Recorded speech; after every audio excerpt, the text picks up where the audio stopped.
So whether or not you've been to Queens in New York, you've probably heard or seen Richie the Barber of Filthy Rich Barbershop. I'm just here with Kevin Luchman, Fabian from Champs Barbers, Richie himself, Alan Beek, Champs from Champs Barbers, and we're just going to have a nice social interview. As you can see, we've got the pizzas, the beers, the tequila, and other stuff I dare not mention. They just landed. They just landed in New York. Welcome to New York. Real New York hospitality. Exactly. That's how it go. Bless. Bless. Pizza. Good. So good, so good. So Richie, I've just got a standard question because I'm a nosy so-and-so. I just fascinated to know where everyone started in barbering. Tell me, what was your inspiration and motivation to become a barber? Well, I was broke. From the beginning. Like all of us. We were all broke, bro. Like, that's how we all like, started. Who's gonna cut my hair? Did we have money to cut hair? No. I asked Mama. I said, Mama, can you give me money for a haircut? And she's like, no. I was like, damn, I'm wolfing right now. What am I supposed to do?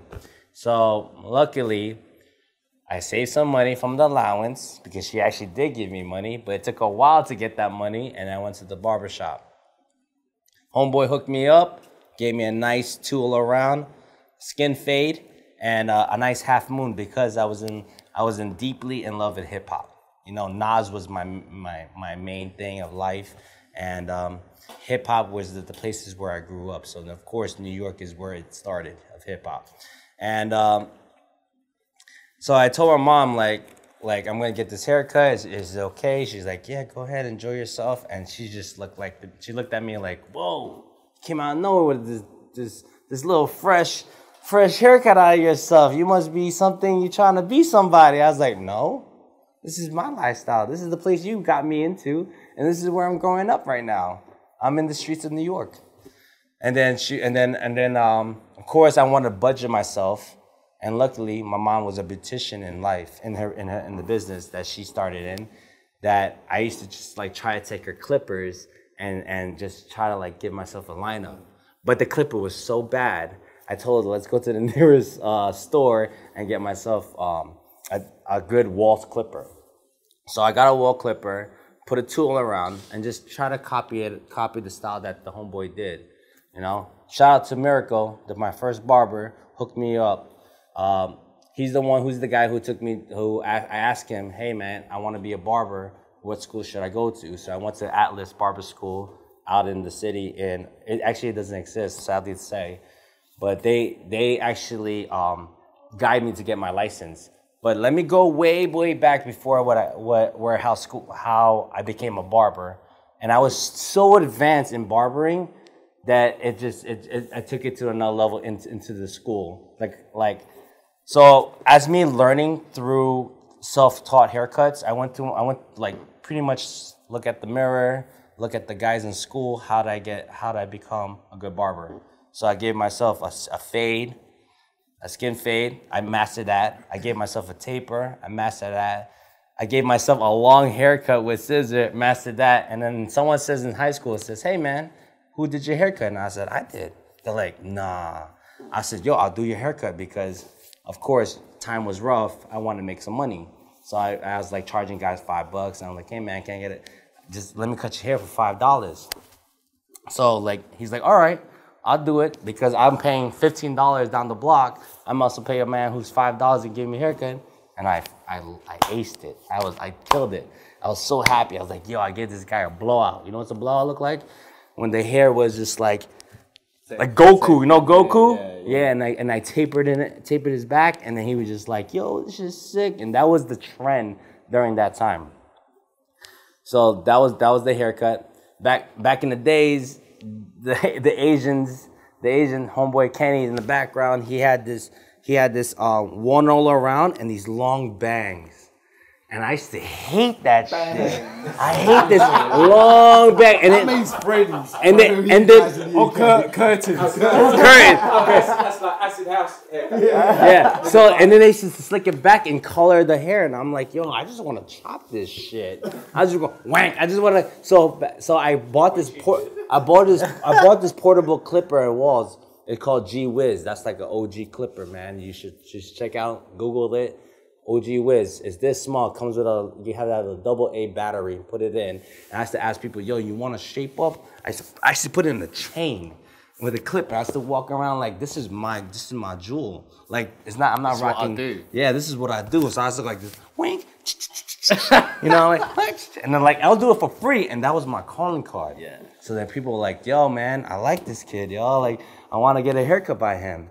So throughout the year, throughout the years, throughout that time, I was cutting hair, just giving out for free, just to get people to come to my mama's house. And I used to cut in the kitchen. It's so funny. I'm bald, by the way. I still have like a lot of hair.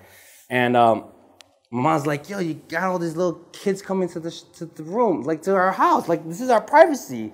I was like, I'm making money. I'm helping paying rent. My mom was, you know, single parent, 3 kids. It was really kind of like hard. Pops wasn't there that so much. But so my mom's like, all right, go to the school. So I asked her, again, I'm gonna go back to the barber. So the guy asked him, hey man, can you find me a school? So I went to the school. And they're like, you want to be a barber? I'm like, and back in my head, I'm already a barber. That's how proudly I am to say I'm a barber. And he was like, okay. So they're teaching me like how to take a fade. I'm just watching like, okay, yeah, I got it. And when I did my performance of my first fade, they're like, whoa, this kid is nice.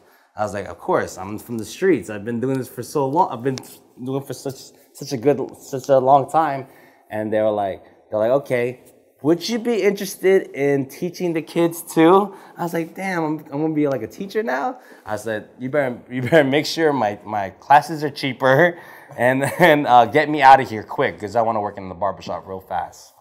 So as an Asian barber, it was actually really, really hard to make on the streets. You know, I was dealing with Hispanic barbers, black barbers, salon shops, and they just rejected me, bro. They put me in the back of the shop, and it was like I was just so painful when I got a client coming in and he just like, yo, I'm gonna get this Chino boy right here, this Chino. It got really racist, and I'm like I don't wanna fuck with this guy, excuse my language. And I was just like, man, I really want to cut this guy's hair, but how I'm gonna prove it to him? So luckily my clients that from school saved the day. You know, they came, they proved to me that I could cut hair, and then like the guy next to me, he's just like, okay.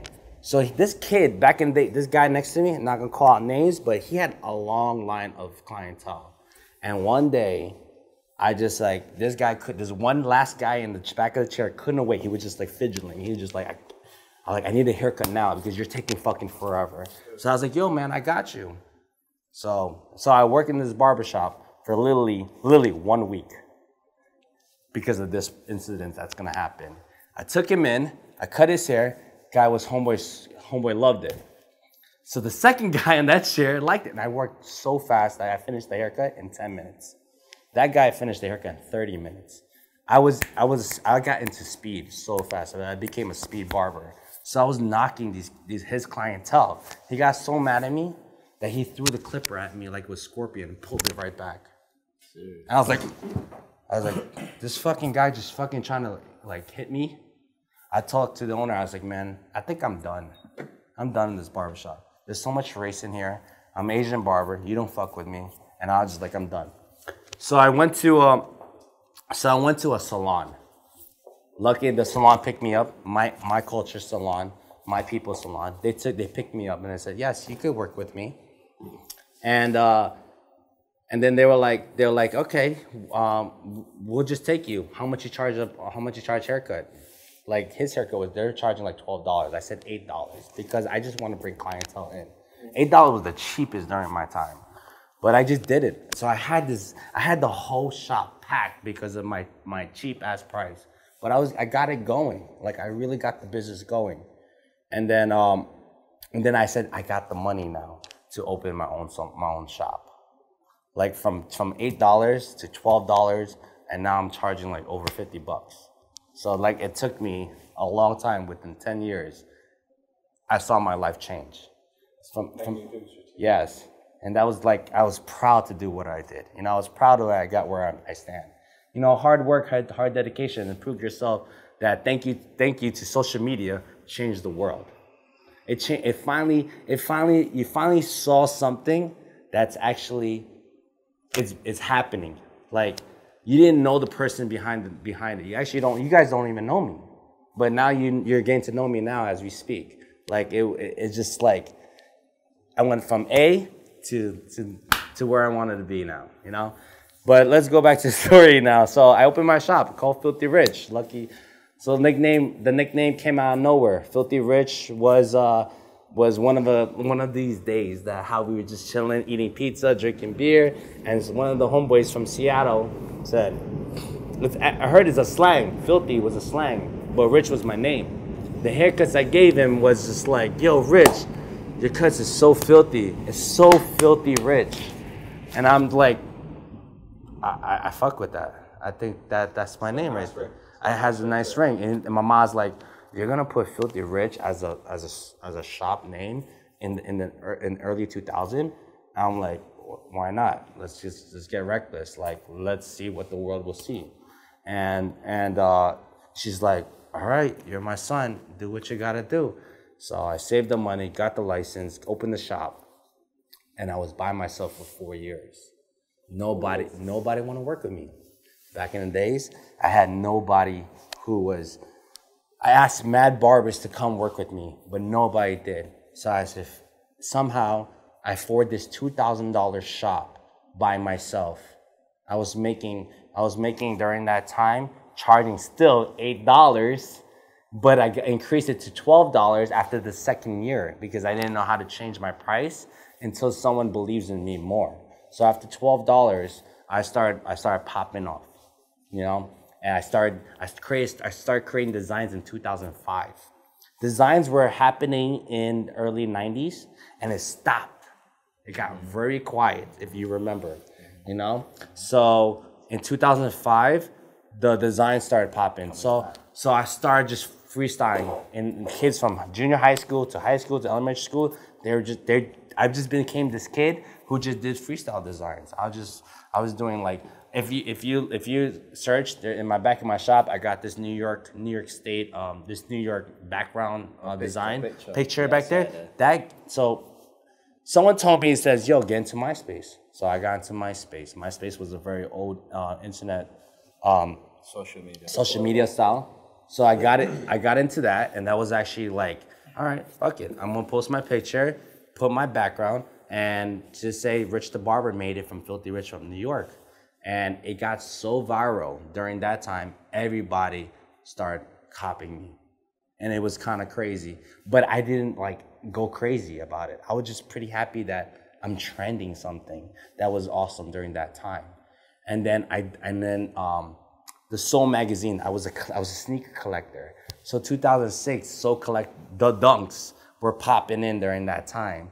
SBs, if you know. And this girl came to me and says, hey, can you put a sneaker print on my head? Like I stepped on snow, and you look at you stepped on snow, and you see the print of that, you saw the print? And he's like, can you put that back there? And I was like, sure. So I put it in. And I was like, and then someone hit me up called MLBs out in New Jersey. I don't know where they're from, Philly, and it says, "Hey, would you interested in becoming the Major League Barbers showcase, or more of like, can you battle?" So I was like, "Whoa, me battle? I'm gonna battle design? I never battle design. Let me do my best." But they said you gotta get into color. I'm like, color, like pencil color, like crayons and shit like that. They're like, yeah, can you just do color? I was like, all right, I'm gonna do some. I like, fuck it, I'm gonna do it. Excuse my language, getting it. MLB told me like, hey, you wanna be into you wanna do battle? I'm like, yeah, let's selfie right there. So they want me to become a barber battle. Like they want me to battle for like the best haircuts. I'm like, and get into coloring. So luckily I had a friend who assisted me back in the days. I don't know where he is now, but hope he's okay. But we drew this fish, this koi fish, because I was Asian, and during that time, they didn't know what the fuck is a koi fish.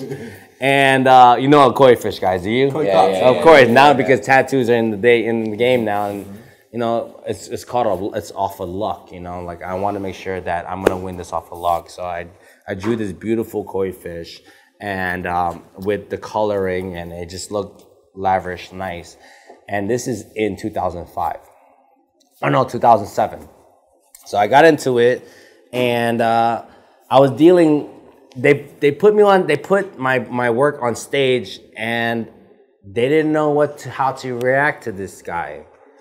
Like I thought hair was supposed to be a show. Like it's supposed to be like you're supposed to just judge the haircut, but no, you have to judge the performance. So I told him, do some Karate Kid shit, bro. Like, and he's like, oh, okay. He did some Karate Kid. And mind you, the homeboy is Asian because I want to make it real that we're standing out strong. And we're dealing majority a lot of black people. And it's cool. But after my competition came out of nowhere, I got battled by two twin boys who had high top fades. I'm like, there's another guy, and I'm dealing with high top fades. And I'm like, and he brings a boombox, and here I am coloring this guy's head. You told me the color, and I lost. I lost this whole battle. And I'm like, but I put more work and effort into the design, and I'm dealing with a guy with just a hot top fade with sprinkles in his head, like glitter. And I'm like, this is bullshit. This is like an inside scam. Like they want their boys to win and not me to win. And I said, that's it. I am done with battling. I was like first and last because it didn't make no sense for me for putting myself into this industry. So I took myself out of there and moved on, you know? So I got into more of my own regular designs, and then I said, I increased my money so much that I'm willing to open a shop, a bigger shop. And luckily, I called my school and I said, I need really please somebody to save me. And my boy 360 came along, my right and left man. And he was actually shocked that he was dealing with this one big dope barber. And it was just, you know 360, right? Yeah, he was, and he was just like, yo, this guy's mad nice. And I was like, he came into me with a suit. And he was ready, he was so ready to work with me because I don't know what the school told me. They told him like, yo, this guy is super professional. Make sure you're gonna rock with him. So I love the fact that the guy came to me with a suit, tie, tight, everything. Like he was professional, papers ready. I'm like, yo, chill. I'm an easy man. I'm chill. We're cool. We from the streets. We're all good, right? And he's like, oh, I'm just making sure because I want to make sure that I'm getting the right job. This kid's been with me for 6 years now, and he's my ride or die. You know, he's my dude. So bless him, bless 360. Follow him, 360 FCF. And then after that, my sister was a beautician.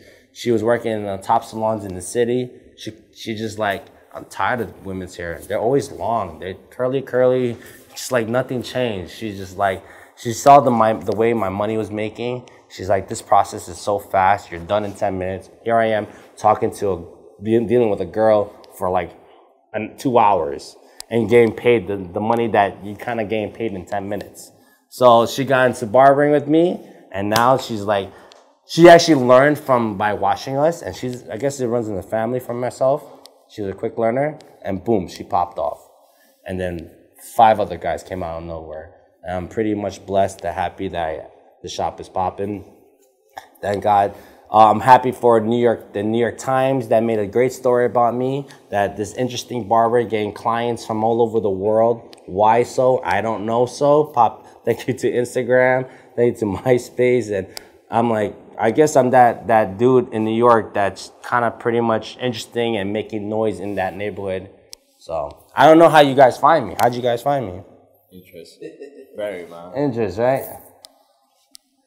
Thank you. But I'll tell you more story if you ask me more questions. Yeah, so what I'm going to do, which is quite unusual for a Larry the Barber Man interview, because I normally structure things the way that I want to structure them. I'm not a barber. We've got the blessing that I've got 5 barbers here from London. Primarily my target is London barbers. Yes. So we're basically going to put you on kind of like a panel kind of thing. So we're going to go over to Kevin Luchman, and Kevin is going to ask you a barber-related question for my people and our people back here's in the UK. questions. By the way, I love my European barbers around me, yo. Thank you. Thanks for coming all the way from UK, right? Do you know what, like, question, like, obviously I spoke, like, this is obviously my second time in your shop, coming here last year.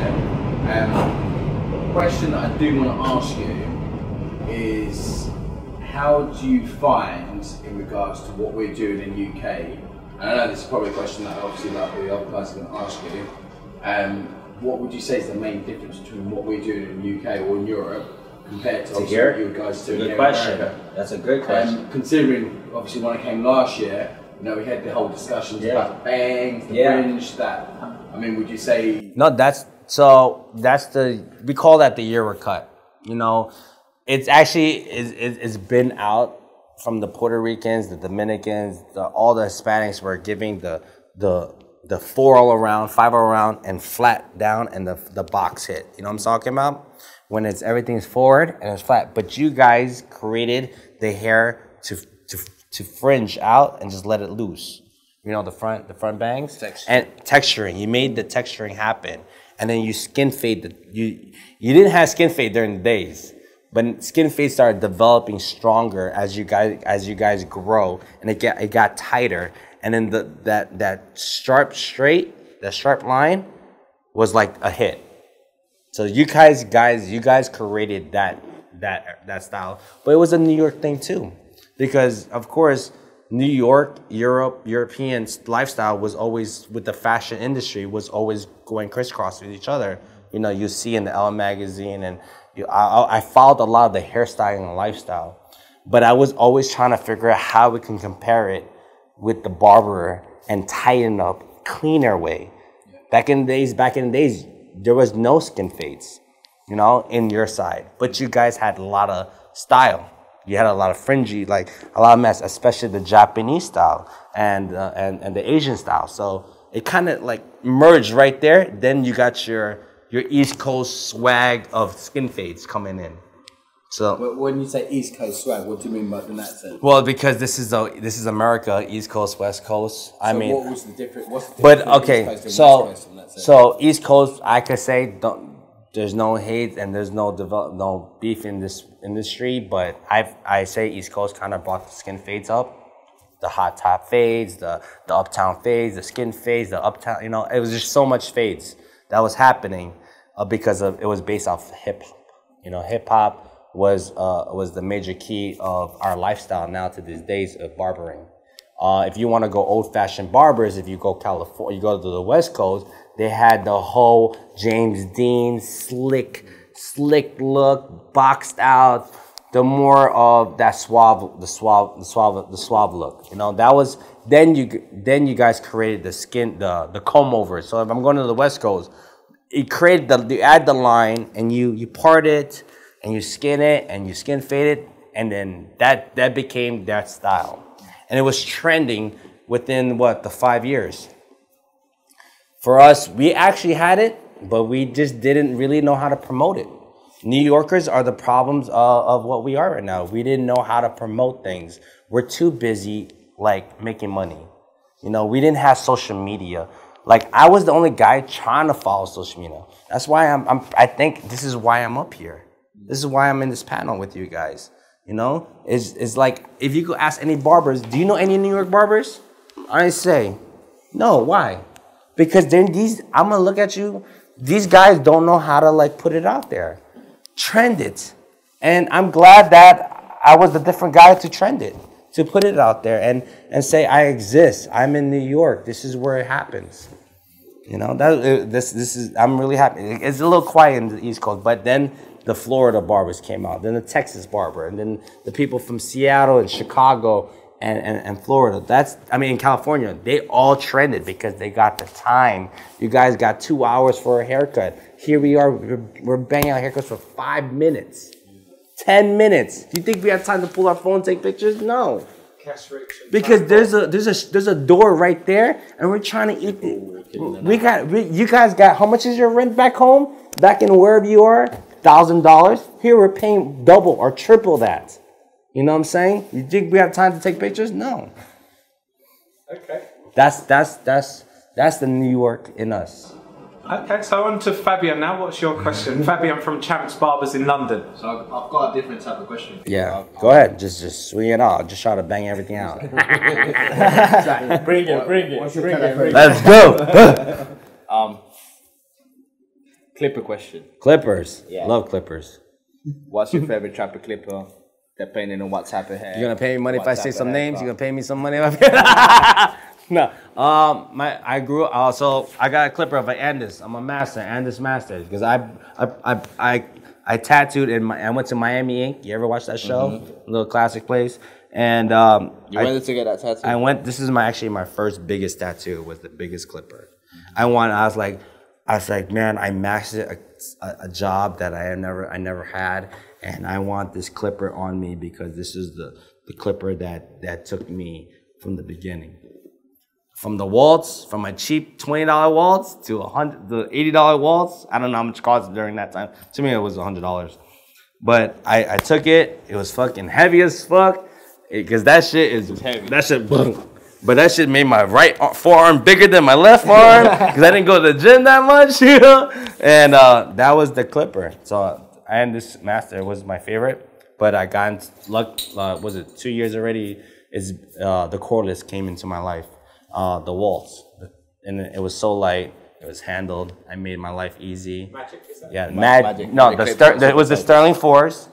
The Sterling 4 came into my life first, and then I changed the blade to flat blade. Yeah, flat. I changed it to a flat blade, and then when the Magic Clip came out of nowhere with the flat blade already, so I bought that too. So those are my two favorite clippers. Yeah, it's my go-to. I take it wherever I go. I have 3 of them. So one dies, charge, one dies, charge, and just keeps going. What about liners? Liners, T-liners are my favorite. The Andis T-liners. Did you know why people are cutting those T-liners up? Do you ever seen that? So they can breathe.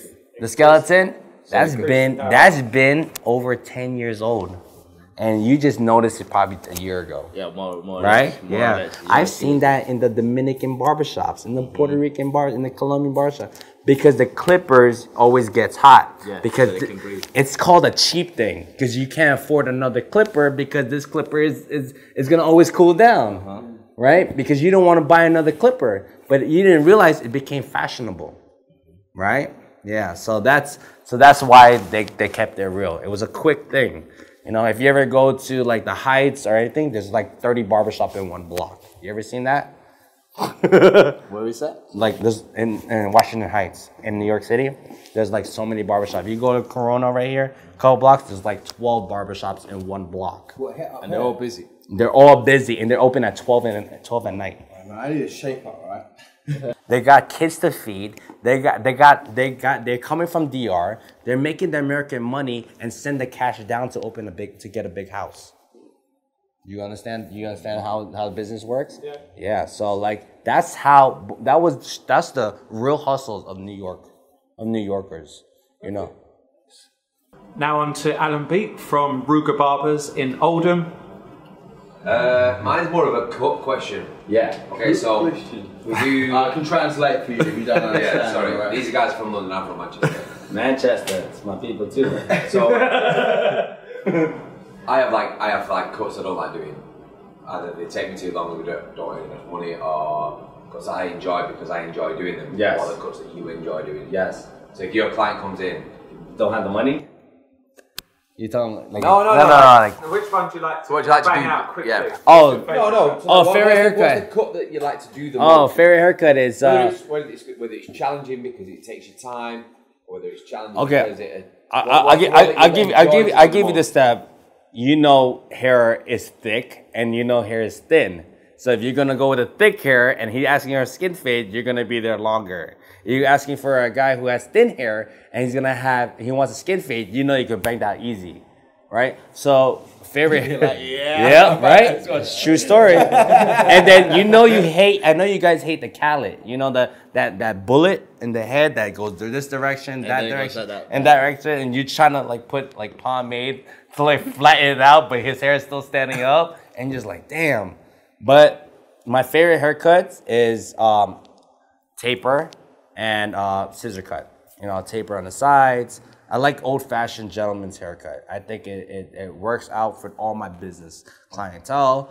You know, right? You guys kind of do that. It makes the cut real, like, awesome. I think it should be good for like movies. You know, like a little nice taper. But the movies, you ever watch movies? They all got they got piece of shit haircuts. Sorry to say, guys, step your game up, man. Like.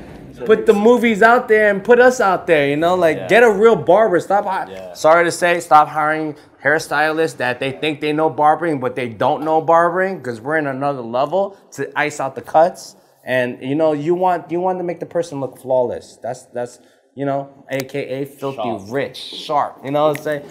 You know, I have a little slogan, walking filthy, come out rich. You know, like, that's my style, you know? Is that good? That's that what you want? All right. So now on to Champ, or Ian, aka Champ of Champs Barbers, Riding House Street, London. Give it to Richie. Richie, number one, thank you for having us. Oh, pleasure, Thanks for the brother. hospitality, you know. Yes, man. Thank you for actually finding me. New York is New York, man. It's nice to be back. I love the story. Thank you. The beginning, the present. Tell us a bit about your future.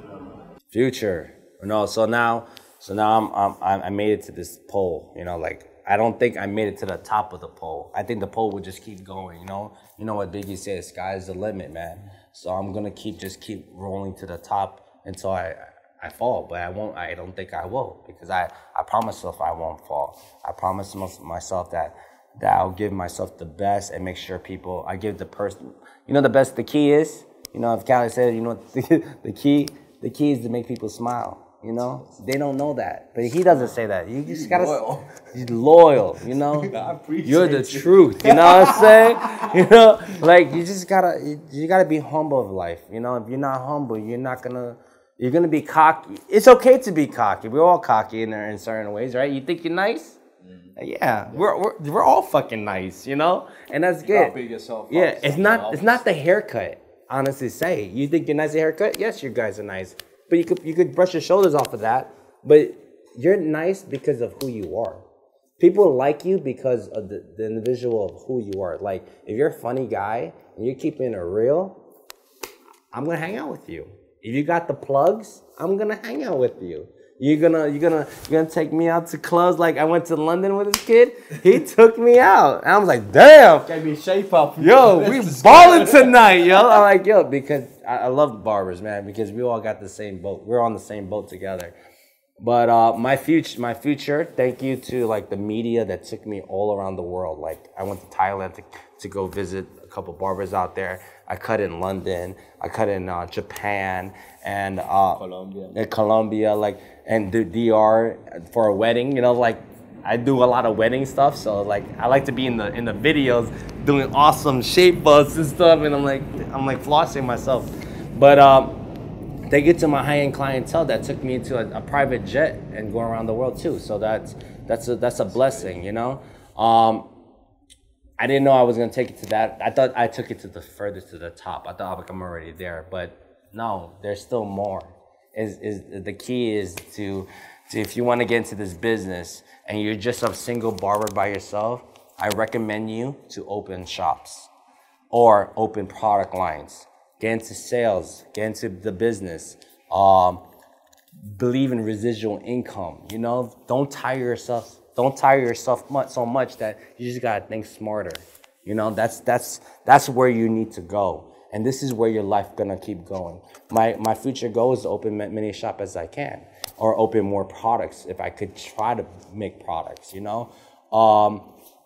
Education is the biggest thing. Open a school if you can, you know. I think you should open a school because you're nice, you know. Make more barbershops, make more chance barbershop, and you know, like, just keep going. Just you think you got it right here, but you think I'm in the shop and I'm like, I got it, I'm good. But no, man, you gotta keep going straight because there's more to come. You know, I met a guy who's been in the business for 5 years. He doesn't cut hair, but he believed in the business so much, he opened 13 barbershops in 5 years. You know, that's balling. And he started with like one shop. Here I am because I'm in New York. Honestly, say if I was in your town, if I was in LA, Miami, Chicago, anywhere in the United States, I will open many shops because I know the rent is cheap. So take advantage of where you stay right now. Okay, and just my last question in closing, Richie. I've sat here and I've listened to you. I'm highly inspired. I've learned a lot personally. You clearly know how to take yourself, do pardon the pun, from rags to filthy riches in barbering. What words of practical advice could you give to a barber who's, say, down on his luck and he wants to aspire to the dizzy heights that you are at now? Okay, so you're just starting? Is that what you're trying to tell you? You're just starting, what you want to do? Can't cut hair, I can't do nothing. Socialize. Go hang out with him. Go hang out with him. Go hang out with us. Because what's gonna happen is, what I do is I network. That's the major key is the network. I go to LA, I go to London, I go to Thailand, go to Japan to meet all these barbers, because you know what you want? You want their clients to come to this shop. And you want my clients to go to your shop. So we're gonna pat each other's back and we're gonna keep it real. Right? Right? Yo, that's the right way to do it. And on top of it, party. Go to the dopest club around your area. You know, get that rich guy that's there. Befriend him. Secretly say, but he's gonna actually help you out. Hang out with people who got money around you. Because when you hang out with those people, they're gonna be there for you. Because don't think like that. But just do it off of love. Because for me, that's the last thing I think of. Because I like to be friends with anybody, you know? But in your case, as this is an inner world, it actually goes around for everybody. Because you want the connections, you want the plugs. You're gonna get into the plugs, you know? And it's gonna take you to another level. Get into corporate. Thank you to corporate. They helped me out. YouTube. Lately I just talked to Chase Banking. They're trying to work on something with me. I don't know if it happens, but if not, you know, thank you for looking out for me. I just gave a gig that's something I couldn't do, and I gave it to one of the top barbers in this industry, and he blessed me. Thank you. So whatever comes my way, if I can't do, I'll give it to you. You know what I'm saying? If you could do something that if you can't do, We want to learn from each other. I'm here, and we learn from each other. Exactly. So it's part of networking. That's the business, right? You know. Perfect. So, thank you very much for that, Richie. Thank you for having us in your wonderful Pleasure. pizza sphere and inspiring us. I can see all these men nodding their heads. They're going to be going back on the plane, thinking of their next step in life. So I thank you and I salute you. Let's go high.